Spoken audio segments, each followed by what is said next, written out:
Thot profeti alayhi salam në një hadith, më porositi Xhibrili për komshiun, sa që mendova mos do ta trashëgonte, pra komshiun. Kështu kuptohet për një hadithit profetit alayhi salam. Vlla dhe motër, Islami na nxit që të sillemi mirë me komshijt tanë. Çfarë do lloj feje të kenë ata? Çfarë do lloj njerëzish të jenë ata? Të afërt apo të largët? Nuk duhet që me e dëmtuar apo me e lënduar komshiun. Allahu i lartësuar në Kur'an thot: "Wa'budullaha wa la tushriku bihi shay'a." Adhurojeni Allahun dhe mos i boni atij shok pra në adhurim. Silluni mirë me prindrit, me të afërmit, me jetimët, me njerëzit në nevojë, me komshitë të afërt dhe të largët. Kështu na porosit Allahu i lartësuar në librin e tij famëlart. Dietarët e Islamit i kanë kushtuar një rëndësi tepër të madhe këtyre porosive.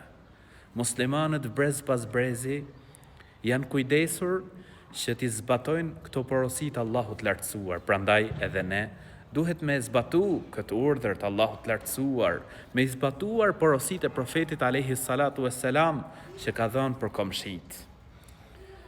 Imam Ebu Hanifja, njëri prej 4 imamlarëve më të mëdhenj, Zoti e mëshiroft, kishte një komshi i cili ishte djali i ri, por nuk ishte aty ku duhej.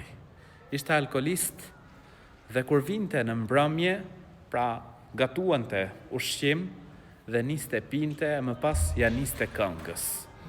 Imam Ebu Hanifja pra nuk e ndante me të vetëm se një mur.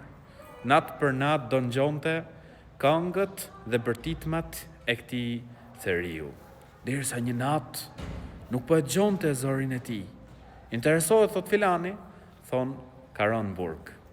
Shkon tek halifja, ndërmjetëson për të që ta nxjerrin. E kur e nxjerrin, thot të humbëm, të harruam, atëherë i kthehet imamit, jo nuk më harruat, dhe qysh në atë moment pendohet. Mirësia tek komshiu, sjellja e mirë me komshiun. Prandaj, vlla dhe motër, le të marrim shembull për këtij dietari që edhe pse ai e dëmtonte, e lëndonte, ai u mundua të sillej mirë me të. Dhe patjetër le të zbatojmë urdhrin e Allahut lartësuar në Kur'an, që na urdhëron të sillemi mirë me komshiun e afërt dhe komshiun e largët.